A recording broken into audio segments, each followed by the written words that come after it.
Que a graça e a paz estejam com todos nós, amém? E você também que nos acompanha através da rádio, que Deus abençoe grandemente a sua vida através da palavra de Deus.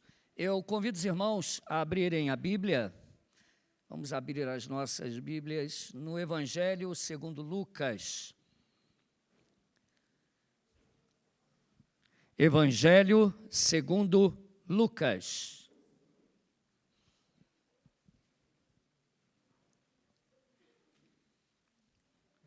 Capítulo de número 10.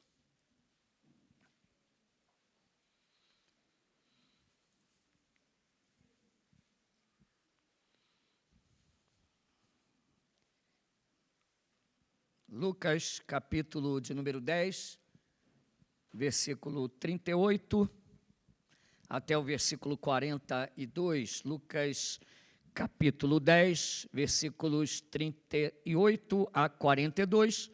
Tenho em minhas mãos a versão Almeida Revista e Atualizada. E você que nos visita, seja muito bem-vindo em nome de Jesus Cristo. Que a palavra de Deus fale poderosamente ao seu coração. Lucas 10, 38 a 42. Indo eles de caminho, entrou Jesus num povoado, e certa mulher, chamada Marta, hospedou-o na sua casa.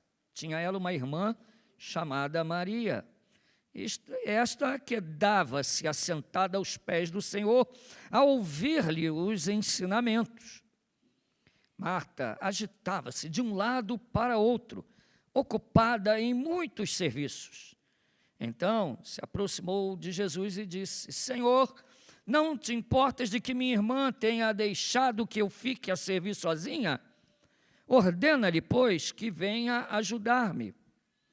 Respondeu-lhe o Senhor: Marta, Marta, andas inquieta e te preocupas com muitas coisas. Entretanto, pouco é necessário, ou mesmo uma só coisa. Maria, pois, escolheu a boa parte, e esta não lhe será tirada. Amém. Oremos. Senhor Deus Todo-Poderoso, Deus Trino e Eterno, Deus imutável, que sonda os nossos corações, Deus presente, Emanuel, te adoramos, Senhor, tu que habitas na igreja e em nossos corações. Que o teu nome seja exaltado e glorificado através das nossas vidas. Que a tua palavra santa e bendita seja pregada nesta noite com poder e graça. E o Senhor fale aos nossos corações, Senhor, de forma especial nesta noite, a fim de que possamos aprender, Senhor, qual é a melhor parte e entender que esta é a maior necessidade nossa. Senhor Deus, obrigado, abençoa-nos, Senhor, e usa a minha vida, Senhor, com graça, com poder, com autoridade do Teu Espírito, Senhor, pois nada tenho a oferecer que venha de mim mesmo, a não ser aquilo que o Senhor tem a nos dar. Tenha misericórdia do Teu servo e de todos aqueles que aqui estão. Senhor, Tu és maravilhoso, Tu és lindo, Senhor, porque o Senhor fala conosco, apesar de nós, apesar de não merecermos, o Senhor sempre, sempre está disposto a nos abençoar. Deus abençoador e bondoso, te louvamos em Cristo Jesus, nosso Senhor. Amém. Os irmãos podem se assentar.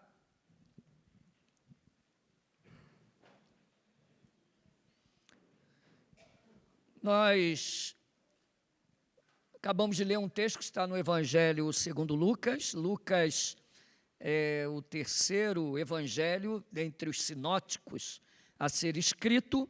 O primeiro foi o Evangelho segundo Marcos, depois Mateus e em seguida Lucas. Embora na sua Bíblia a ordem esteja aí com Mateus primeiro, essa ordem aí tem um efeito didático, porque Mateus, ele procura relatar o cumprimento das profecias e também mostrar em uma linha de continuidade, que Jesus é o Messias prometido, aquele que havia de vir, a semente prometida desde o Éden. Então, Mateus, ele é colocado aí em uma posição de primeiro, não que seja o mais importante de todos, né? Pois todos igualmente são a palavra inspirada de Deus, mas por causa desse detalhe que eu acabei de falar. Em Mateus você vai achar muitos textos que nos remetem ao cumprimento do Antigo Testamento. É o evangelho que tem mais esse tipo de referência.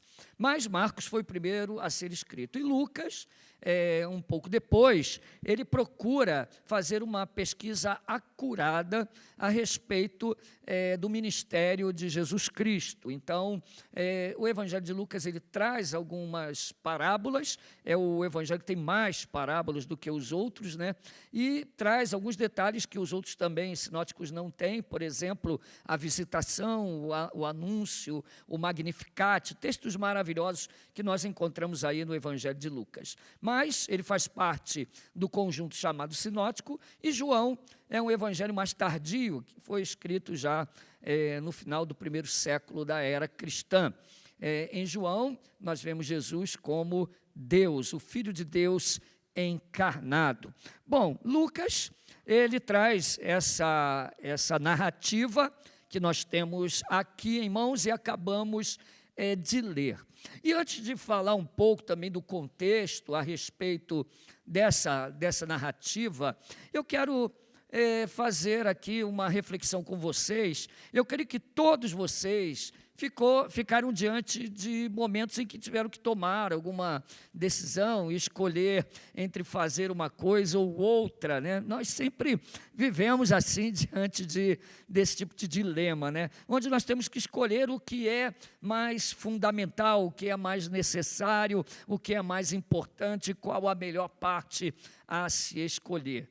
E hoje eu espero que, pelo poder do Espírito, através da sua palavra, você entenda o que Deus tem como precioso para a nossa vida como servos de Deus. Eu quero também imaginar que a grande maioria aqui presente hoje são pessoas que creram em Jesus ou creem em Cristo como Senhor e Salvador, ou pelo menos já ouviram falar dele, já ouviram falar do Evangelho, às vezes também ouviram algumas coisas ruins a respeito de igrejas, né?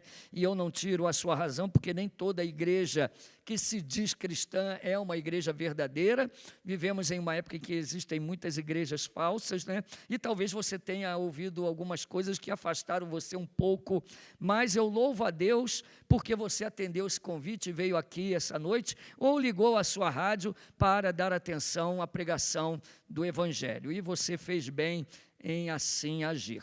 Bom, Marta e Maria são os principais personagens aqui desse texto. É uma narrativa e temos aqui, lógico, sem contar Jesus, né, temos 3 personagens aqui principais, né, Marta e Maria. Essa família era conhecida, irmãos. É uma família famosa aí na Bíblia, né, porque eles eram amigos de Jesus, faziam parte de um ciclo mais perto de Jesus. Tá?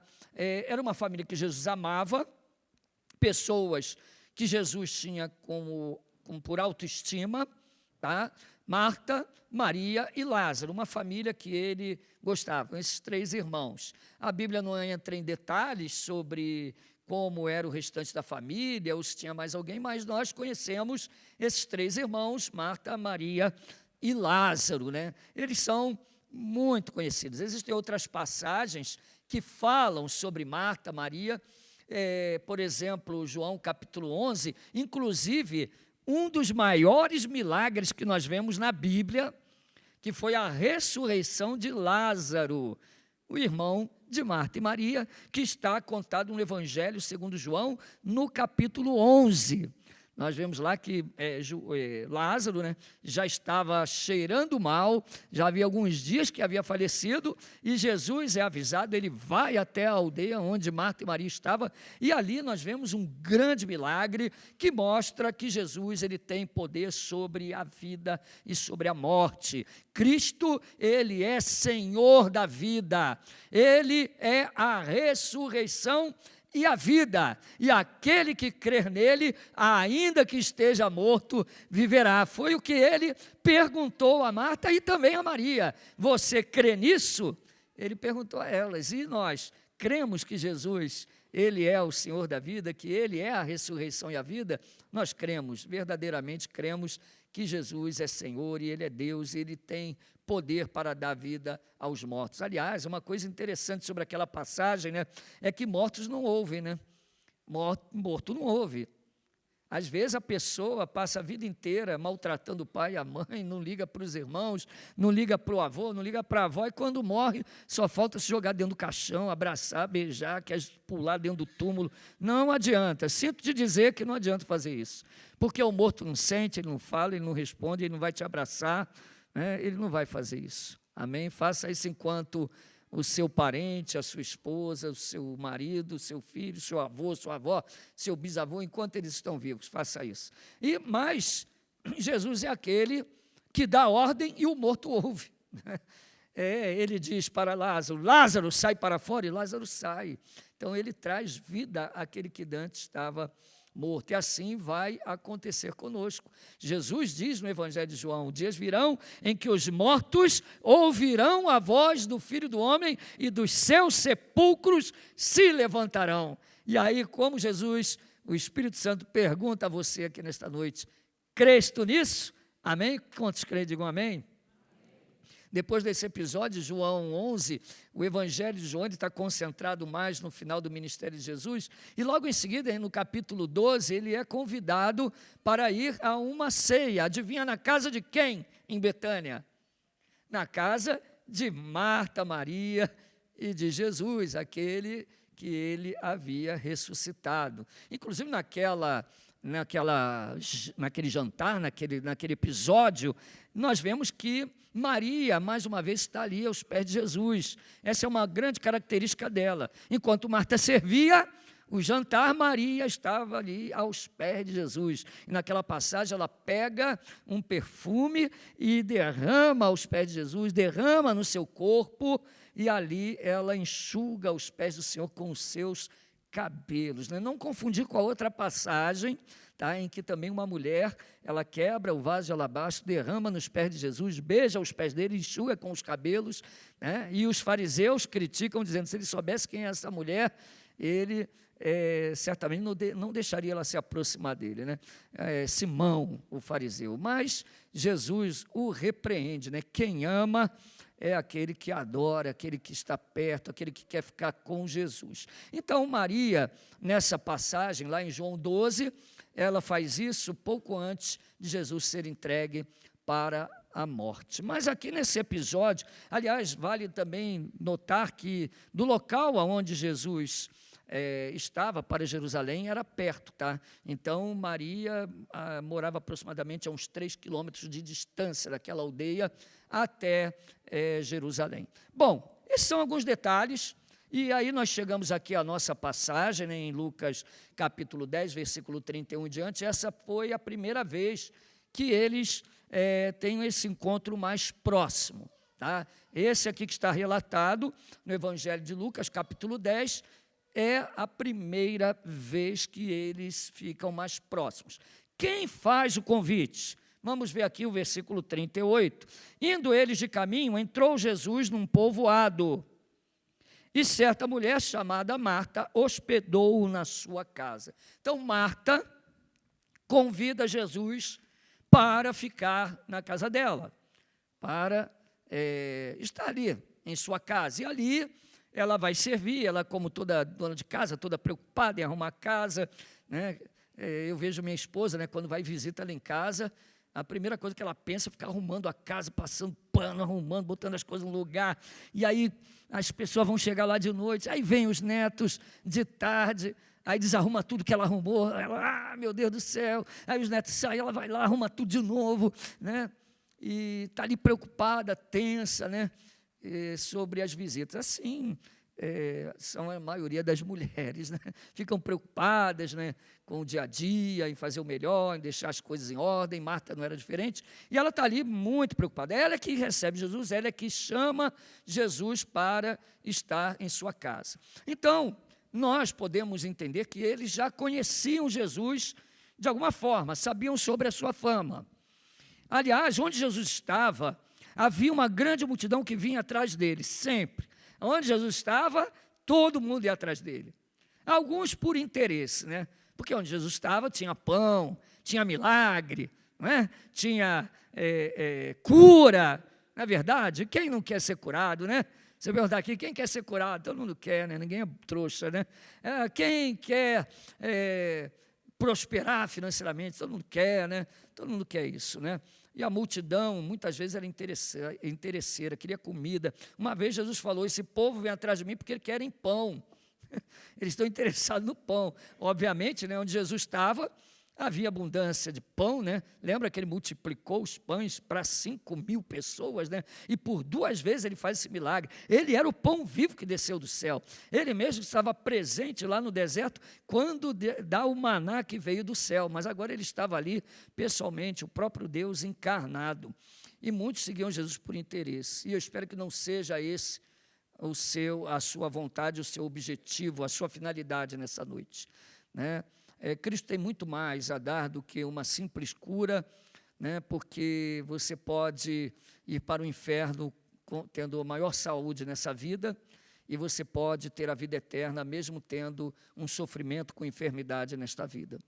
Ricos vão para o inferno e pobres vão para o céu.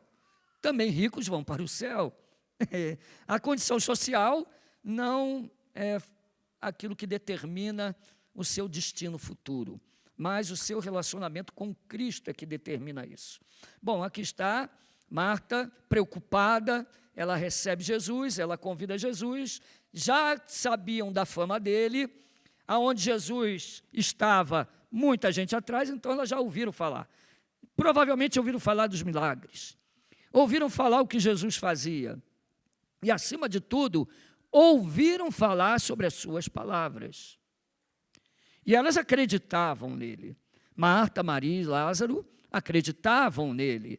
Elas queriam conhecer Jesus, queriam fazer algo e trouxeram Jesus, especialmente Marta, chamou Jesus para ir na sua casa. Versículo 39, tinha ela uma irmã chamada Maria, e esta quedava-se assentada aos pés do Senhor, a ouvir-lhes os ensinamentos. Então, eram 2 irmãs, Marta e Maria. Marta convida Jesus para ir na casa dela. Eles conheciam Jesus, a fama dele, sabiam quem ele era, chamam, Jesus aceita o convite e vai à casa. E aí nós vemos aqui que a irmã dela, Maria, ela está ali assentada aos pés de Jesus. Aquiedava-se, ou seja, ela estava ali quieta. Imagine Maria ouvindo Jesus falar, estupefada assim, impressionada com o que Jesus falava, ouvindo, assimilando, absorvendo tudo que Jesus ia dizendo, boquiaberta. Vamos assim, imaginar a narrativa, né? Narrativas são boas, porque elas trabalham também o nosso imaginário, né? A gente começa a imaginar a cena, né? Ali naquela casa, tudo agitado ali, eles recebendo alguém que eles conheciam, sabiam da fama, não era qualquer um, era o próprio Senhor, ele aceita o convite, e ali Maria estava aos pés dele, ouvindo tudo o que ele tinha a dizer, prestando atenção, quieta, ouvindo os seus ensinamentos. Jesus estava ensinando. O que será que Jesus estava ensinando, né? Meu Deus do céu, é tão gostoso vir aqui, ouvir a palavra, né? Vir na classe discipulada, aprender, no RCT, no PG. Mas, meu irmão, aqui o próprio Senhor está ensinando. Quantas coisas importantes ele deve estar ali falando para Maria. E ela sentada ali ouvindo. Mas espera aí, onde estava Marta? Vamos ver aqui o versículo 40. Marta agitava-se de um lado para outro, ocupada em muitos serviços. Então, olha a cena. Marta chama Jesus para ir na casa dela, ele aceita, e aí Jesus está ali sentado, ela quietinha do lado dele, ele só ensinando. Olha, talvez ele estivesse dizendo, né, eu sou o Criador de todas as coisas, né? Eu sou aquele prometido nas Escrituras. Talvez, como todo judeu, conhecia as promessas bíblicas, conhecia os livros, os salmos, os profetas. Talvez Jesus estivesse falando sobre isso, a respeito dele, a respeito da sua obra, a respeito de quem ele era. E Maria, ali quieta, mas Marta estava toda agitada, dando para um lado e para o outro. Imagine, né? Uma irmã sentadinha ali, ouvindo. A outra, para baixo para cima, para baixo para cima, pega isso aqui, arruma os pratos, pega o talher. E em um determinado momento, Marta dá uma aloprada. Ela dá uma aloprada. Ela ora para Jesus, né? E nervosa com a sua irmã. Até então ela não tinha falado nada, mas vai para lá. Imagina assim, ó, ela vai para um cômodo e está lá Marta sentada. Aí faz como toda mulher, faz um barulho assim com o garfo, bate no prato, vamos ver se ela se toca, né? E nada, a outra está lá sentada e ela andando para cá, para lá, para cá, para lá. A Bíblia diz que ela estava agitada, né? Agitada. Aí daqui a pouco, ela vira, então se aproximou de Jesus.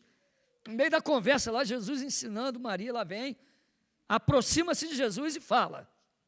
Ela não aguenta. Senhor, não te importas de que minha irmã tenha deixado que eu fique a servir sozinha?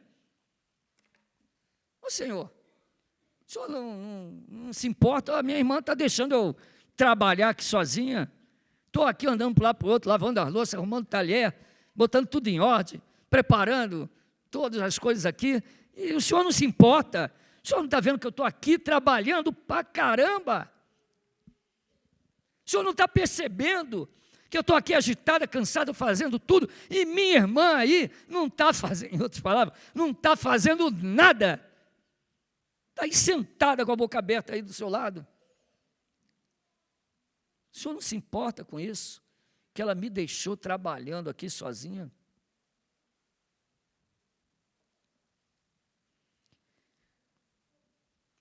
Ordena-lhe, pois, que venha ajudar-me.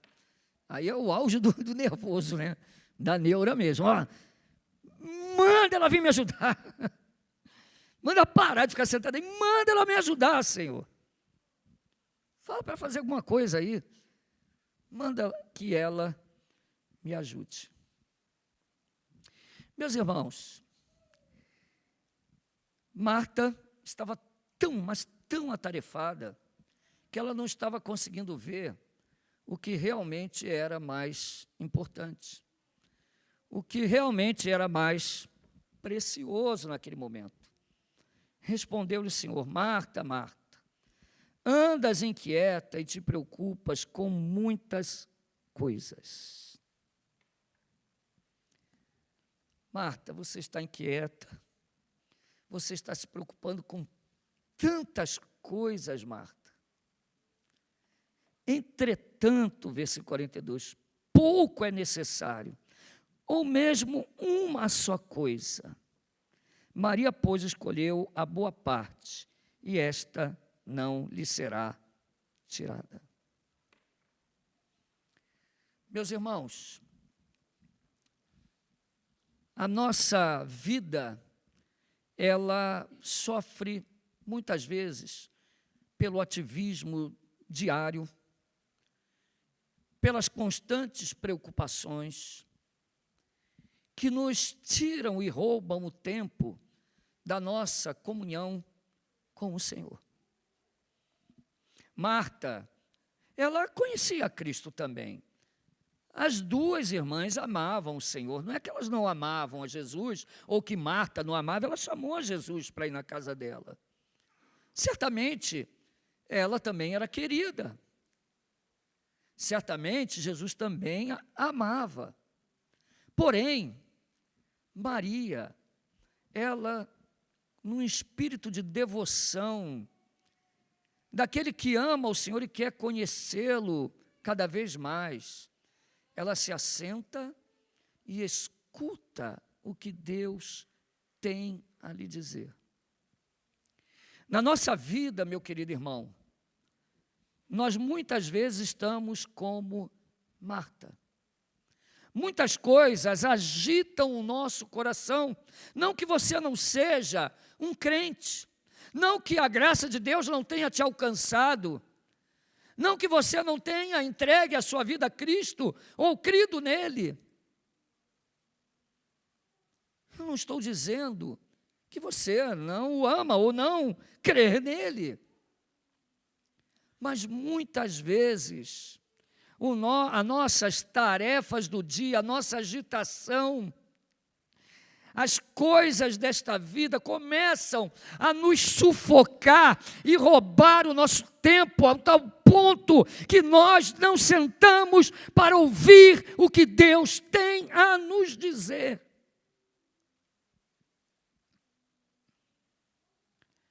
O nosso coração fica tão insensível que nós perdemos o time daquele tipo quando Jesus fala algo especial à nossa vida e nós não percebemos que é Ele que está ali, que é o Emanuel que está conosco, o Deus presente a todo instante. Andamos de um lado para o outro, e não paramos para um espírito de devoção e adoração. E esta verdadeiramente é a melhor parte, e aquilo que Deus requer de nós. O serviço sem devoção é um serviço atabalhoado, fútil e muitas vezes sem direção. Muitas vezes Deus requer de nós que venhamos a parar. É como se o Senhor falasse: calma, aquieta-te, para um pouco, escuta o que eu quero falar com você.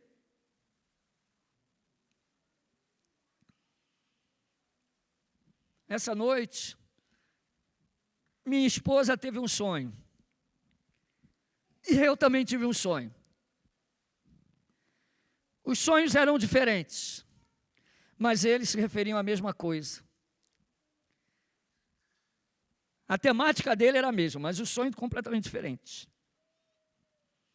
O sonho que a minha esposa teve falava a respeito de uma experiência que ela teve no início da conversão dela,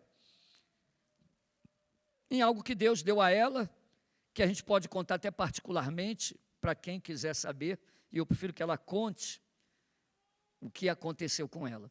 Mas à noite, ela ouviu a voz do Senhor dizendo: conte isso e não esconda. Não tenha vergonha de falar, como você fez antigamente. E eu também tive um sonho. E Deus me fez lembrar de quando eu parava tudo e com a cara no pó, literalmente, enchia o chão de lágrimas, adorando o Senhor na sua beleza. Mas muitas vezes na nossa vida, o próprio ativismo, a própria obra, entre aspas, os estudos e tudo mais, faz com que nós percamos essa sensibilidade de ouvir quando Deus diz: para tudo. Eu tenho certeza que já aconteceu com muita gente isso. Talvez com você, Raquel, lá, lavando a sua louça, preparando alguma coisa, e Deus fala algo, e você sente que o Espírito quer falar com você, e você fala: não, quando eu terminar aqui eu paro, e aí depois passa. Já era. Pare, porque essa é a melhor parte. É aquilo que Deus quer. Ele é o Senhor presente, Ele é aquele que disse: conheçamos e prossigamos em conhecer ao Senhor. Marta e Maria eram servas de Deus, mas Maria, ela indiscutivelmente foi conhecida por ter um espírito quebrantado, adorador, daquela que era grata ao Senhor.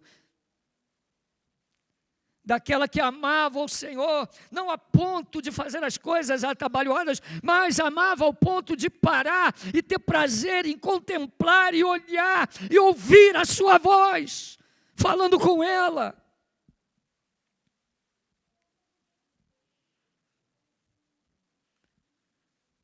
É como, mal comparando, né, aquele pai que se enche de tarefa e para compensar, compra um monte de presente para os filhos.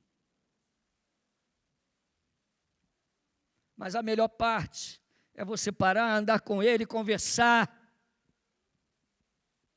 Nada substitui uma comunhão, um relacionamento pessoal. E esse Deus nos criou para se revelar a nós, para mostrar sua beleza infinita e nos surpreender a cada dia, a cada instante da nossa vida. O Verbo encarnado, Emanuel, se manifestou e Ele está conosco. Certa vez, Filipe andava junto com os apóstolos e pergunta a Jesus: Senhor, mostra-nos o Pai, e é isso que nos basta. E Jesus vira para Filipe e diz: eu estou há tanto tempo contigo e você não me conhece. Quanto tempo Jesus está conosco e talvez nós não o conheçamos como deveríamos conhecer. Nos preocupamos tanto com o nosso trabalho, com o nosso emprego, com nossos estudos, com o nosso diploma. Tudo isso é muito bom.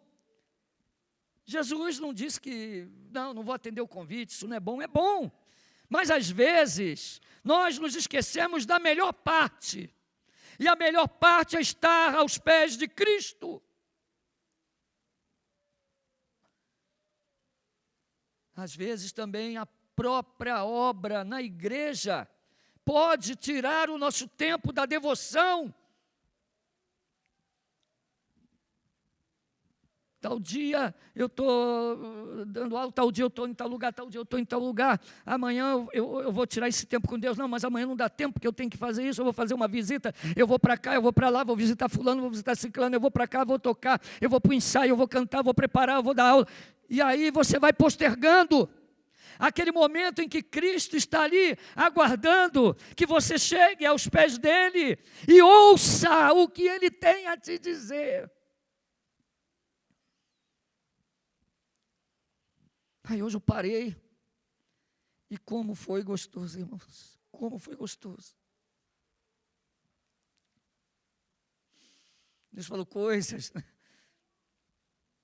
particulares comigo, da minha intimidade, que não tem preço, irmãos. Ainda que seja poucos minutos, ainda que seja um pouco tempo, mas a parte mais importante que Deus requer de nós é a adoração. Ele nos resgatou, Ele nos salvou, Ele nos santificou, Ele nos remiu, expiou a nossa culpa, nos substituiu na cruz.